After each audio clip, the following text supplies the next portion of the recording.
Alhamdulillah wa kafa wa salatu wa salam ala nabiyina al-Mustafa amma ba'd. Nous traitons un sujet assez complexe, très important à délier ces problématiques, à savoir l'unicité de l'islam et la pluralité de ses expressions. Beaucoup de musulmans, comme le reste de notre humanité actuelle, vivent une angoisse existentielle vu le changement,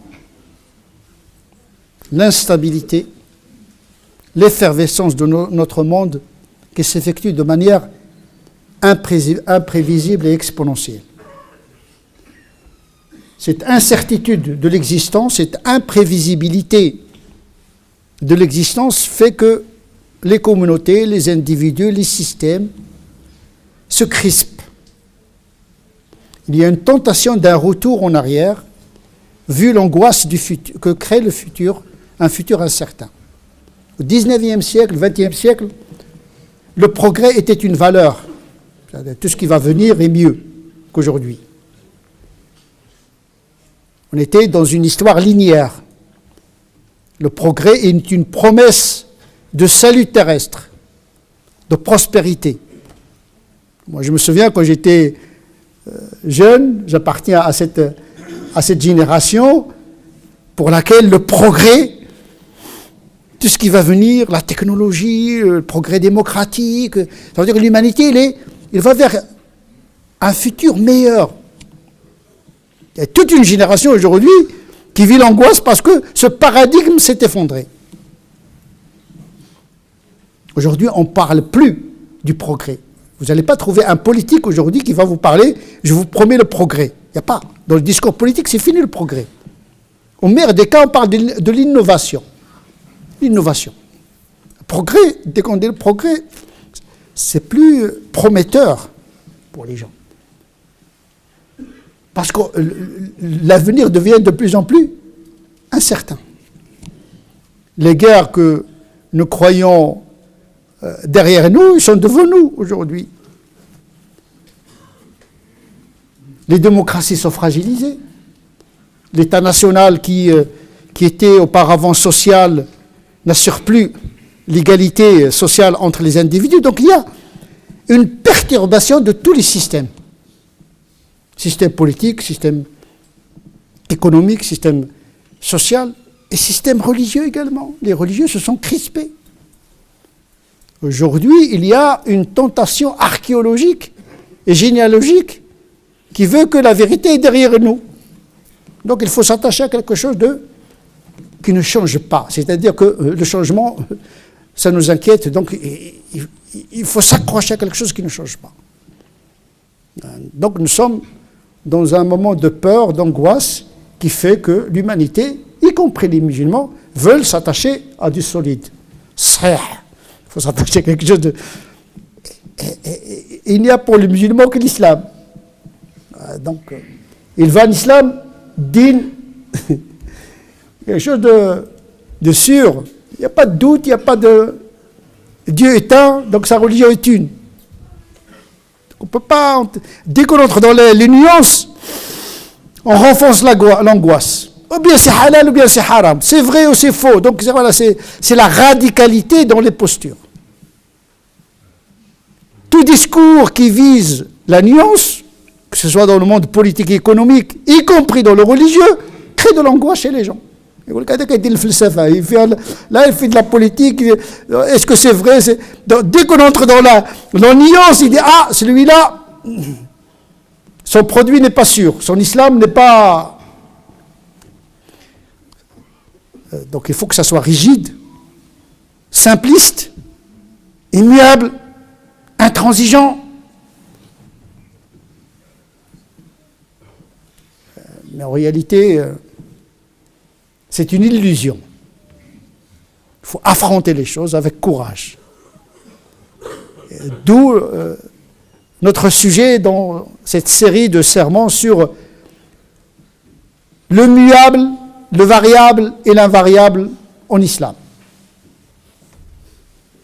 il y a des choses qui changent, il y a des choses qui ne changent pas. Tout le problème, c'est de serrer les catégories. Parce qu'il n'y a pas d'antinomie.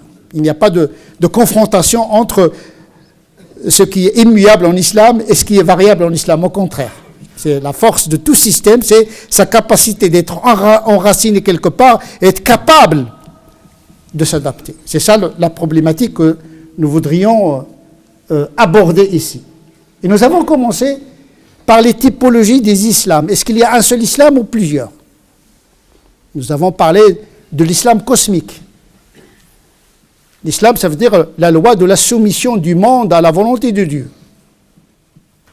Cette soumission, elle peut être déterministe, comme elle peut être une soumission volontaire. Celle de l'homme est une soumission à Dieu, choisie, libre et volontaire.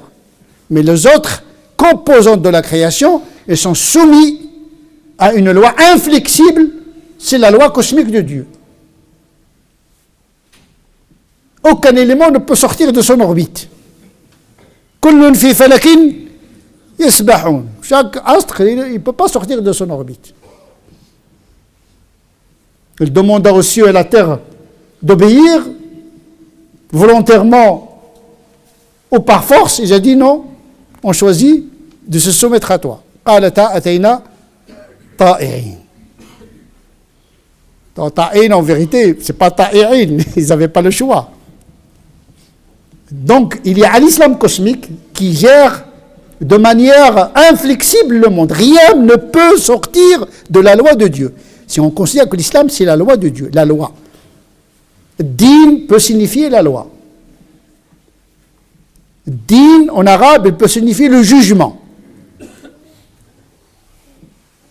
Eh bien, la loi de Dieu, il gouverne le monde. Même la liberté de l'homme, quant à son choix de se soumettre ou pas, ne peut pas sortir de cette loi. Parce que la liberté de l'homme, c'est une liberté programmée.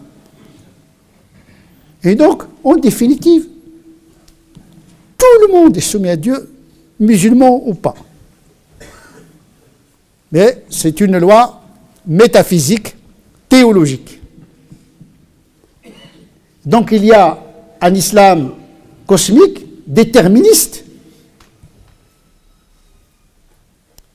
Ce même islam contient des strates de lois différentes. L'islam qui gouverne les anges n'est pas l'islam qui gouverne les djinns, n'est pas celui qui gouverne la matière, n'est pas celui qui gouverne les êtres vivants. Un seul auteur et une multiplicité de lois. Même la matière. La matière est une, mais elle est gouvernée par plusieurs strates de lois. Le législateur, il reste Dieu. Mais ces lois sont multiples. Une loi, dans son origine, Dieu est créateur et législateur, parce que les lois physiques, ce sont des lois physiques. Il y a un législateur cosmique. C'est pourquoi les scientifiques, quand ils étudient les lois physiques, ils étudient les lois. Ils disent que, bon, il y a les lois ontologiques, c'est-à-dire celui qui a fait la loi, ou bien la loi elle-même, elle est consubstantielle à la matière, ou bien c'est une interprétation de la loi comme on fait pour le Coran. C'est-à-dire que la loi révélée, quelle est l'intention de Dieu dans la loi, et quelle est notre interprétation à cette intention. La même chose pour les lois physiques et biologiques qui gouvernent le monde perceptible. Nous croyons que le créateur est le législateur. Et celui qui a créé le monde, c'est celui qui nous a révélé le Coran. Et puisqu'il y a une multiplicité des lois dans la nature, il y a également une multiplicité d'interprétations des lois révélées. Puisque l'auteur est le même. Comprendre l'univers, c'est comprendre le Coran. Comprendre le Coran, c'est comprendre comment Dieu établit ses lois dans la nature. Un physicien musulman, un biologiste musulman, un astrophysicien, qui soit théoricien ou pas, eh bien, il est en train d'interpréter le livre de Dieu. Il cherche cet islam cosmique qui gère la matière et qui gère l'univers. Le biologiste fait la même chose. Le généticien fait la même chose. Les lois génétiques, les lois même les lois sociologiques, même les lois anthropologiques qui gouvernent les comportements éthologiques de l'être humain. Tout ça, c'est l'islam naturel et cosmique. Un seul islam cosmique avec plusieurs lois qui gèrent plusieurs niveaux de la création. Et on a cité l'exemple de l'wahi, la révélation. Dieu il a révélé aux cieux et à la terre de se soumettre à lui. Mais cet ordre n'est pas le même que celui qui a été destiné aux abeilles. Donc Dieu il a ordonné, il a établi une loi qui gouverne le comportement éthologique des abeilles, étudier les sociétés animales. On appelle ça la sociobiologie. Donc il y a un islam naturel. Donc le musulman, quand il étudie la nature, il essaie de comprendre cet islam naturel, cosmique, les lois. Sharia al-Kawniya, c'est une sharia naturelle qui gouverne le monde, qui sont ses lois. Et c'est pour cette raison que les fondateurs du droit canonique, les usul al-fiqh, c'est-à-dire les fondateurs du droit canon, de sharia, de fiqh, ils ont fait ce qu'on appelle l'épistémologie dérivée, c'est-à-dire les lois qui s'appliquent à la physique, elles essaient de l'appliquer à la morale. Puisque les lois physiques, ils ont l'objectif de garder l'ordre du monde. Et les lois morales, elles doivent garder l'ordre sociétal. Donc ils ont étudié la raison causale, la raison téléologique, etc. Ils ont importé un petit peu à cette époque-là, ils ont importé la physique d'Aristote, ils l'ont appliquée au fiqh. Donc il y a une relation entre l'islam cosmique et naturel et l'interprétation de notre islam, notre propre islam, en matière de morale et de pratique éthique. Puisque nous considérons qu'il n'y a qu'un seul auteur, l'auteur de la nature et l'auteur de l'islam, le révélateur est le même. Ses attributs se reflètent dans sa création et dans sa révélation. Il y a l'autre islam qui est l'islam volontaire. Mais avant de parler de cet islam volontaire, ce qu'on entend aujourd'hui par l'islam, notre islam à nous, qui nous est parvenu par le biais de Mohammed sallallahu alayhi wa sallam, avant de parler de ça, il y a un préalable aussi. Nous avons dit que l'homme il est libre de croire ou de ne pas croire. C'est ça la singularité de l'être humain. Eh bien, il peut dire non à Dieu. Alors que les êtres éléments de la création, ils sont soumis à Dieu. L'homme, il peut se rebeller. Comme on dit, dire non, c'est exprimer sa liberté. C'est pour cette raison que l'histoire de l'humanité a commencé par une transgression de la norme. Notre histoire, elle commence par la chute d'Adam. Donc, on est entré dans l'histoire de la liberté, sans laquelle notre islam n'a aucun sens, parce que notre islam, il est choisi. Et choisir suppose le fait de dire non, d'obéir ou de ne pas obéir. Ce discours, généralement, angoisse les gens parce qu'il les perturbe, parce qu'ils veulent quelque chose de simple. C'est-à-dire, monsieur l'imam, résume un petit peu parce qu'on ne comprend plus rien. Parce qu'on a habitué les esprits à la paresse. C'est ça le problème. La postmodernité aujourd'hui, c'est de rendre idiots les gens. Blanc et noir. Et dès qu'on commence à expliquer aux gens, ah non, c'est angoissant. Alors que notre islam, il nous oblige à chercher la vérité, à chercher les nuances. Il faut chercher à comprendre. On peut commettre des erreurs, mais on n'a pas le droit de dire non, c'est compliqué, donc je ne fais pas l'effort. Si on fait ça dans notre profession, dans notre vie au quotidien, on va rester au chômage. Effectivement, il y a un chômage islamique.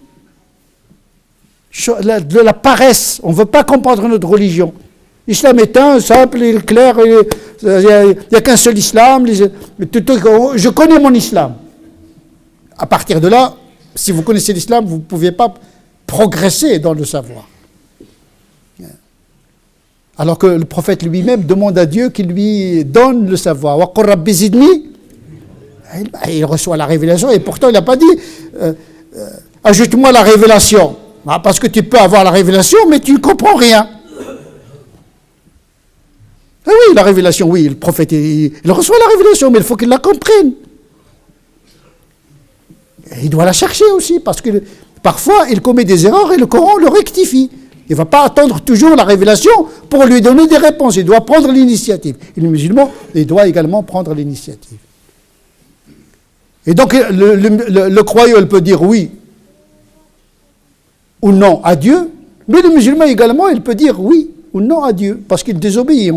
Tout être humain est pécheur. Et le péché, c'est quoi? C'est dire non à Dieu. Il fait les 5 prières, c'est pas par contestation, mais par paresse. Une désobéissance par paresse, par négligence, par laxisme. C'est une forme de dire non, sans le dire. Mais il y a ce qui est encore plus fondamental. On a dit que le corps de l'homme, il est soumis à une loi cosmique. Le corps de l'homme ne peut pas désobéir aux lois biologiques. Lesquelles lois biologiques ont été créées en lui par Dieu,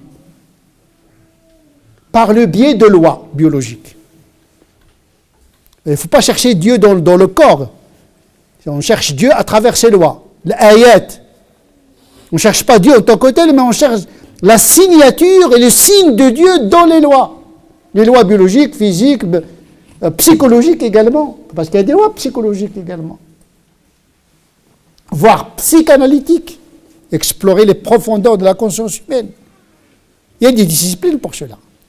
Mais la question qui se pose, au niveau de l'âme, parce qu'on a parlé du corps, mais est-ce que l'âme, qui est l'autre substance qui constitue l'être humain, parce que l'être humain n'est être humain digne de ce nom que grâce à cette entité qui est insufflée en lui par la médiation de l'ange. Le corps nous a été transmis par les parents, nous avons la moitié du patrimoine génétique qui nous vient du père, et l'autre moitié vient de la mère, c'est-à-dire les parents nous transmettent le biologique, mais le spirituel, qui fait de nous des êtres humains, il vient d'où? Il vient du ciel. Donc nous avons 3 parents. Nous avons 2 parents terrestres, papa et maman. Nous avons un Père céleste qui n'est ni papa ni maman, ni masculin ni féminin. C'est l'ange. Et l'ange n'est pas un homme ni une femme. C'est pourquoi l'âme n'est ni masculine ni féminine. C'est le corps qui est sexué, pas l'âme. Mais quelle est la nature de cette âme? Elle est soumise également à la loi de Dieu. Elle ne peut pas sortir de la loi de Dieu. Et cette loi veut que cette âme est croyante. Ashhadtum ala anfus alastu bi rabbikum qalu bala. Dieu il a pris en témoin les âmes avant qu'il épouse les corps, ils ont toutes les âmes. Ils ont prêté allégeance à Allah. Nous reconnaissons que tu es notre créateur. Donc l'âme, qu'elle soit l'âme d'un musulman ou pas, d'un croyant ou d'un incroyant, à l'origine, elle est croyante. Elle est soumise, elle reconnaît Dieu. Sauf en opposant le corps biologique, lequel corps biologique est intégré dans un corps social, un système politique, idéologique, culturel, a fait que cette nature a été altérée. Et même ceux qui ont conservé cette fitra, cette nature, eh bien cette nature, son degré diffère parce que la foi des croyants, il augmente et diminue en fonction des péchés et des pratiques que le musulman accomplit. Ce qui confirme cela, c'est le hadith du prophète sallallahu alayhi wa sallam, chaque être humain est né selon la fitra. Il ne peut pas sortir de cette fitra. La tabdila li khalqillah. Le Coran dit fitrat Allah, cette fitra, c'est-à-dire cette nature originelle de l'âme, est une loi qui ne change pas. La tabdil, on ne peut pas changer cette nature. Donc il est immuable dans son origine, mais il est variable et altéré et qui subit l'altération dans son expression. L'âme est la même, croyante d'origine, mais les corps ne sont pas les mêmes. Le corps de la femme, ce n'est pas le corps de l'homme. Le corps malade, ce n'est pas le corps en bonne santé. Et donc, il est impacté par son contexte biologique. C'est pourquoi la première intégration qui doit être réussie, c'est l'intégration de l'âme dans le corps. Quand il y a un malaise chez les individus, c'est qu'il y a une mauvaise intégration de l'âme dans un corps qui est dans un mal-être. C'est pour cette raison que Dieu il a envoyé l'islam pour réconcilier l'homme avec cette fitra. Le projet, c'est de réconcilier l'homme avec cette fitra qui est perdue. C'est pourquoi tous les prophètes, ils ont apporté le même islam. Et là, on passe à l'islam volontaire qu'on s'approprie. Ce n'est pas un islam subi, mais un islam choisi. C'est un cadeau, c'est un don de Dieu pour réconcilier l'homme avec sa nature immuable, initiale, ontologique, qui est une âme qui connaît et qui reconnaît son Créateur. Il y a un passage qui dit, il s'appelle le pacte originel, Dieu il a tiré les âmes des reins des hommes et des femmes, et Dieu lui dit, ne suis-je pas votre Seigneur? Et toutes les âmes, ils ont dit oui. Donc ontologiquement, toutes les âmes sont croyantes.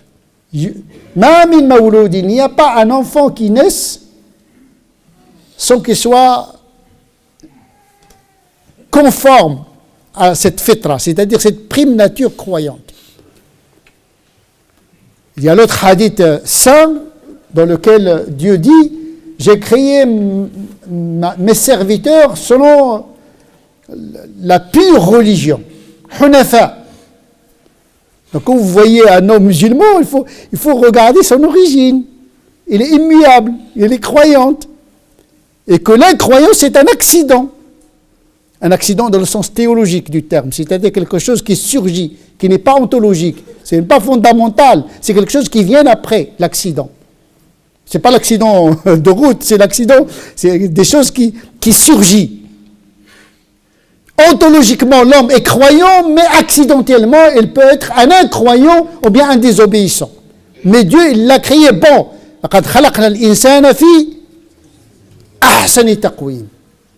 Il a été créé selon, pas uniquement physiquement, mais spirituellement. La chute est venue après. Oui, il y a la chute, mais elle est réparée par l'amal salih, on peut réparer la chute pour retrouver cette prime nature par la croyance et les bonnes œuvres. Donc l'islam, c'est un retour à cette fitra initiale. Sauf que cet islam, il a pris multiples formes. Il est un, inna ad-dina 'inda Allah l'islam, la religion pour Dieu c'est l'islam. Mais est-ce que l'islam d'Adam est le même que le nôtre aujourd'hui? Est-ce qu'Adam fait les 5 prières? Est-ce qu'il fait le jeûne du mois de Ramadan? Moïse non plus. Abraham non plus. Pèlerinage. Est-ce que Jésus il a fait le pèlerinage? Est-ce qu'il est moins musulman que le prophète sallallahu alayhi wa sallam? Quand on dit l'islam est un, de quel islam parle-t-on? Est-ce qu'il a un islam supérieur, un islam inférieur? De quel islam s'agit-il dans tout cela? Alors que Dieu dit, nous avons établi pour chacun d'entre vous les communautés, shir'atan wa minhaja, il y a des lois différentes. Il y a un islam, mais il y a des lois de cet islam qui sont différentes selon les prophéties. Et cette évolution, ce changement, est-ce qu'il se perpétue dans la tradition de Mohammed sallallahu alayhi wa sallam? Ce changement, cette multiplicité de l'islam qu'on trouve chez les prophètes, est-ce qu'elle perdure dans la tradition musulmane? C'est ce qu'on va étudier la prochaine fois. L'islam de Mohammed est un, où il est pluriel. Qu'est-ce qui est variable, qu'est-ce qui est invariable dans notre islam que nous avons hérité de la dernière révélation, celle que le prophète a reçue par le biais de القرآن. أقول قولي هذا واستغفر الله لي ولكم. اللهم اهدنا فيمن هديت وعافنا فيمن عافيت وتولنا فيمن توليت وبارك لنا فيما أعطيت وقنا واصرف عنا شر ما قضيت فإنك تقضي ولا يقضى عليك. اللهم صل على سيدنا محمد وعلى آل سيدنا محمد كما صليت على سيدنا إبراهيم وعلى آل سيدنا إبراهيم وبارك على سيدنا محمد وعلى آل سيدنا محمد كما باركت على سيدنا إبراهيم وعلى آل سيدنا إبراهيم في العالمين إنك حميد مجيد. سبحان ربك رب العزة عما يصفون وسلام على المرسلين والحمد لله رب العالمين.